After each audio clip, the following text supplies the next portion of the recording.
ముందుగా టీవీలో ఈ ప్రోగ్రామ్ని లైవ్ ద్వారా చూస్తున్న ప్రేక్షకులకి, ముఖ్యంగా భక్తులకి, ఎందుకంటే ఇది కుంభమేళా సమయం, చాలామంది ఇక్కడికి రాలేకపోయిన వాళ్ళు ఉంటారు. వీలుగాకనో పరిస్థితులు ఇక్కడ వాళ్లకు సానుకూలంగా లేకనో, సో అలాంటి వాళ్ళందరూ కూడా ఈ లైవ్ ద్వారా ప్రత్యక్షంగా ఈరోజు ఇక్కడ ఏం జరుగుతుందో చూడగలుగుతున్నారు విజువల్స్ ద్వారా. ఆ రకంగా కూడా ఒక రకంగా మా మధు గారికి థ్యాంక్స్ చెప్పాలి. చాలామందికి ఈ ఈ అవకాశాన్ని చూసే భాగ్యాన్ని కల్పించారు. చాలామంది నాతో ఏంటి మహాకుంభమేళాల టీజర్ లాంచా, చాలా మంచి ఐడియా, చాలా మంచి ఐడియా. ఐడియా కాదండి, ఇది ఐడియా కోసం చేసింది కాదు, ఆయన ఆశీర్వచనం కోసం వచ్చాను ఇక్కడికి నేను. ఎందుకంటే ఈ సినిమా అనేది నేను ఎప్పుడూ, మీ అందరికీ తెలుసు, కమర్షియల్ సినిమాలు చేస్తూనే వచ్చాను. థ్రిల్లర్ అటెంప్ట్ చేశాను కానీ ఎప్పుడు సూపర్ న్యాచురల్ పవర్తో ఒక సినిమా రాయడం కానీ ఒక మూవీగా తీయడం కానీ నేను ఎప్పుడు చేయలే. ఇలాంటి ఆలోచన కానీ ఇలాంటి అవకాశం కానీ నాకు నేను క్రియేట్ చేసింది కాదు, అది శివుడు ఇచ్చిందనే నమ్ముతున్నాను.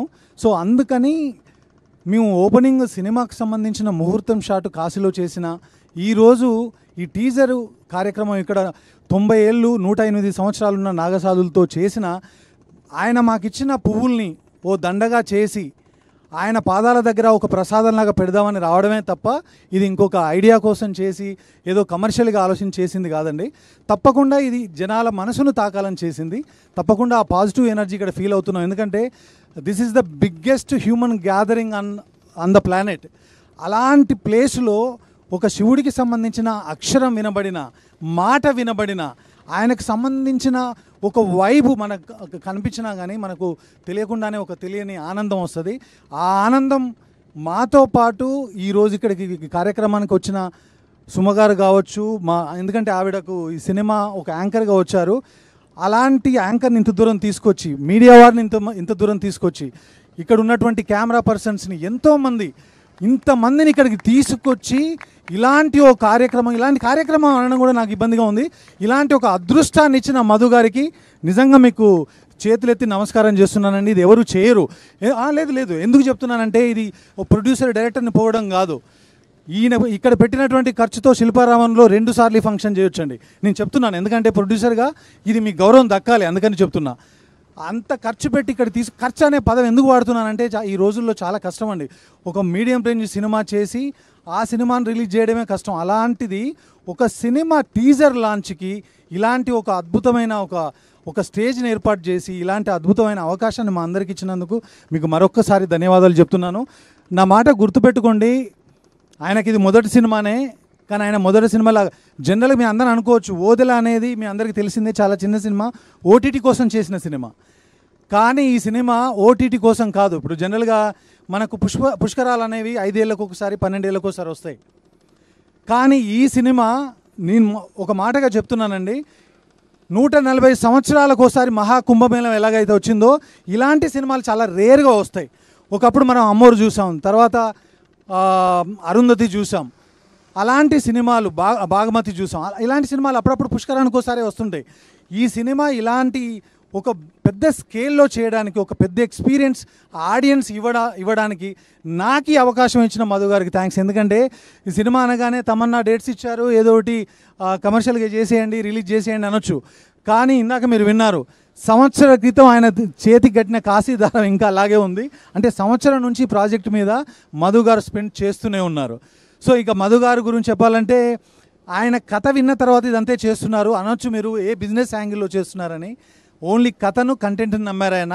ఆ కథను, కంటెంట్ నమ్మే ఇంత ఖర్చు పెట్టి ఇంత భారీగా ఇందులో ఉన్న విఎఫ్ఎక్స్ ఏ పెద్ద సినిమాకి తక్కువ కాదు, అంత విఎఫ్ఎక్స్ ఉన్నాయి. అయినా కూడా ఆయన ముందుకు తీసుకెళ్తున్నారు ఈ సినిమాని. ఆయన ఫ్యూచర్లో కథను విని సినిమాలు చేస్తున్నారు కాబట్టి దిల్ రాజు గారిలాగా, గీతా ఆర్ట్స్ అరవింద్ గారిలాగా చాలా పెద్ద ప్రొడ్యూసర్ అవ్వాలని ఇక్కడ మహాకుంభమేళ సాక్షిగా, శివుడు సాక్షిగా మనస్ఫూర్తిగా కోరుకుంటున్నాను మధు గారు.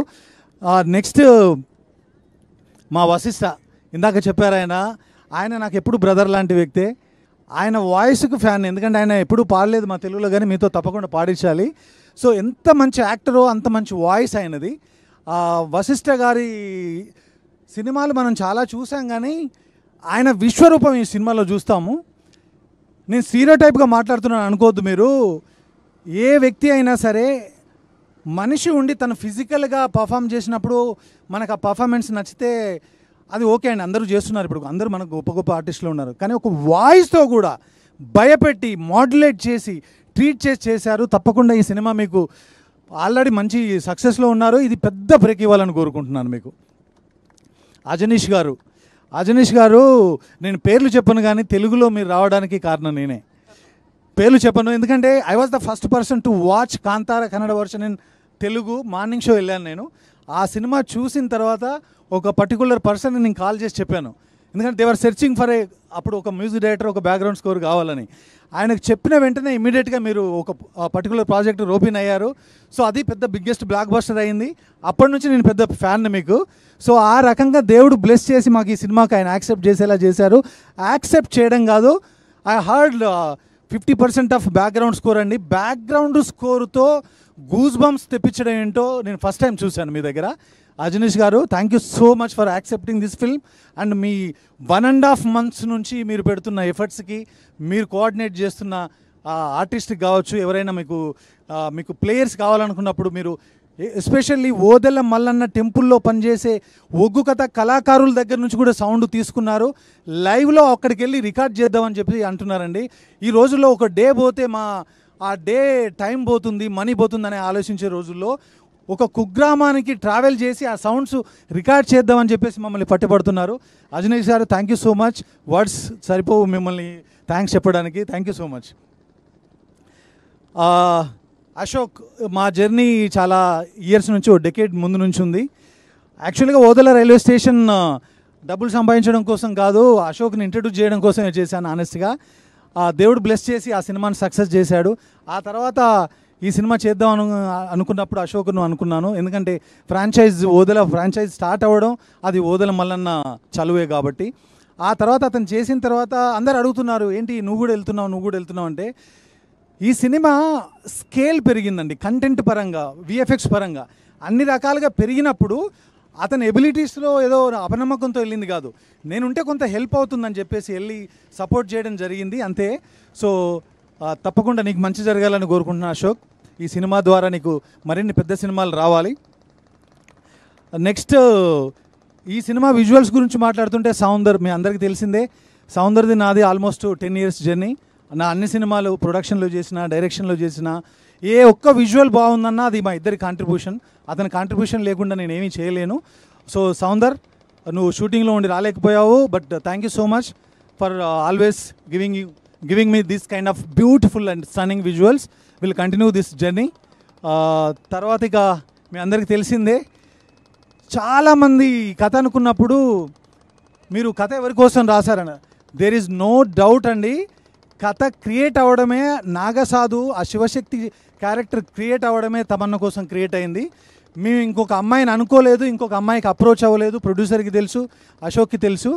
కథ అనుకున్నప్పుడు చాలామందికి ఏంటంటే, మీ సినిమాల్లో వాన పాటలు ఉన్నాయి, చూపులతో దీపాల, జ్వాలారెడ్డి ఇలాంటి పాటలు చేస్తుంది కదా, ఇది ఒక శివశక్తి. తెలంగాణలో మీ అందరికీ తెలిసిందే శివశక్తులు అనేది ఎంత ఫేమస్సో, వాళ్ళు శివుడి శక్తులుగా, శివగణాలుగా ఎంత ప్రాచుర్యం పొందారో మీ అందరికీ తెలుసు. అలాంటి క్యారెక్టరు స్క్రీన్ మీద పండించాలంటే actors need lot of experience.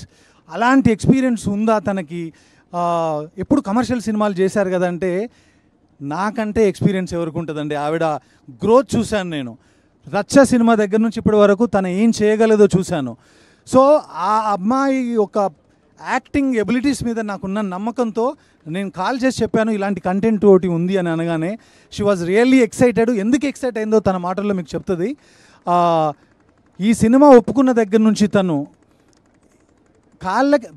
Cinema shooting అంటే మనం రాళ్ళల్లో, రప్పలో, ఎండలో, ఎలాంటి ప్లేసుల్లో, చాలా హార్డ్ సిచ్యువేషన్స్లో మనం పనిచేస్తాం. అలాంటి ప్లేసుల్లో కూడా 48 degrees సెంటిగ్రేడ్ టెంపరేచర్ ఉన్నప్పుడు కూడా కాళ్ళకు చెప్పులు లేకుండా తను ఈ సినిమాలో షూట్ చేసింది. అదే కాకుండా గెటప్ కోసం కావచ్చు, అలాంటి గెటప్ వేసుకొని అంత వెయిట్ క్యారీ చేస్తూ ఉండడం మామూలు విషయం కాదు. సినిమా జరిగినన్ని రోజులు కనీసం మాంసాహారం దగ్గర కూడా వెళ్ళలేదు తను. సో అంత డెడికేటెడ్గా, అంత భక్తురాలిగా క్యారెక్టర్ని ఓన్ చేసుకొని తను ఇలా చేయడం నిజంగా I'm really proud of you Tamannaah. అసలు నేను ఎక్స్పెక్ట్ చేయలేదు. సో నేనే ఓ క్రియేటరే ఎక్స్పెక్ట్ చేయనంత మెస్మరైజ్ చేసింది తను నన్ను. సో తప్పకుండా మనం అమ్మోరు సినిమా చూసినప్పుడు సౌందర్య గారిని ఎంత అడ్మైర్ చేశామో, తర్వాత అరుంధతి సినిమా చూసినప్పుడు అనుష్క గారిని ఎంత అడ్మైర్ చేశామో, రమ్యకృష్ణ గారు ఒక దేవత క్యారెక్టర్ చేస్తే ఆవిడ కళ్ళకు కానీ ఆవిడ గ్రేస్కి కానీ ఆవిడ పర్ఫార్మెన్స్కి కానీ మనం ఎంత ఇష్టపడతామో అంతే ఇష్టంగా ఈ సినిమా తర్వాత తమన్నా ప్రేక్షకుల దగ్గర అవ్వాలని, వాళ్ళ హృదయాల్ని చేరుకోవాలని మనస్ఫూర్తిగా ఆ కాశీ విశ్వనాథుని నేను కోరుకుంటున్నాను, వేడుకుంటున్నాను. అది తథ్యం తప్పకుండా జరుగుతుంది. It will definitely happen. ఇంకా ఇక్కడ గురించి చెప్పాలంటే సుమ గారు, ఇది చాలా కష్టం అండి. ఇలాంటి ప్లేసుల్లో మీరు పెద్ద పెద్ద ఈవెంట్లు చేసి ఇలాంటి ఎండలో ఇలాంటి ప్లేస్లో. అయ్యో లేదండి, ఇది మా అదృష్టంగా భావిస్తున్నాం. మీరు ఇంకేమి చెప్పకండి చాలు. థ్యాంక్ యూ సుమ గారు, అది మనస్ఫూర్తిగా చెప్తున్నాను. మీరు యాక్సెప్టింగ్ దిస్ ప్రోగ్రామ్, ఇక్కడికి వచ్చి ఇంత ఎంటర్టైనింగ్ గా చేసినందుకు thank you so much. Thank you so much అండి. ఇంకెవరినైనా మర్చిపోతే క్షమించాలి. ముఖ్యంగా ఎస్ ఓకే, వచ్చిన మీడియా మిత్రులందరికీ మరొకసారి ధన్యవాదాలు. Thank you so much.